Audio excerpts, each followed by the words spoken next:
हामीले बालबालिकालाई सिकाउने क्रममा यो के हो, बल भन, बल भन, बल भन, यसरी त सिकाइरहेका छैनौँ। नमस्ते, म स्पेसल एजुकेटर बबिता कोइराला। हजुर, मैले अघि भने जस्तै यो के हो, भन भन्ने शब्दहरूले चाहिँ झन् उनीहरूलाई कन्फ्युजन पार्छ।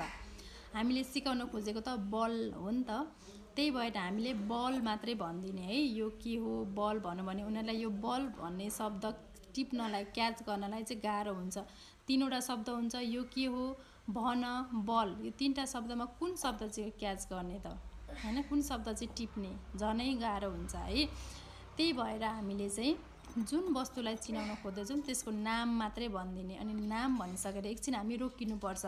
उनीहरूले तुरुन्तै त्यो बल भन्ने शब्दलाई बोल्न पनि सक्छन् है। यदि बोलेनन् भने पनि हामीले एकछिन रोकिसकेपछि पनि उनीहरूले भनेनन् भने फेरि हामीले रिपिट गरिदिने, बल भनेर हो। यसरी हामीले सिकाउनुपर्छ। तर भन, यो के हो भन्ने शब्दहरू चाहिँ प्रयोग नगर्नु होला, त्यो एकदमै गलत छ है। सिक्नलाई, उनीहरूलाई बुझ्नलाई झनै गाह्रो हुन्छ, झनै कन्फ्युजन पारिरहेका हुन्छौँ है। त्यही भएर ट्याक्कै यसको नाम मात्रै भनिदिने हामीले। अब कस्तो बेलामा चाहिँ हामीले अब यो के हो भन्न मिल्यो भन्दाखेरि, जब बालबालिकाहरूले यो बल हो, बल भन्न थालिसकेपछि चाहिँ अब हामीले यो के हो भन्न मिल्यो, अनि उताबाट बल भन्ने एन्सर आउँछ है त।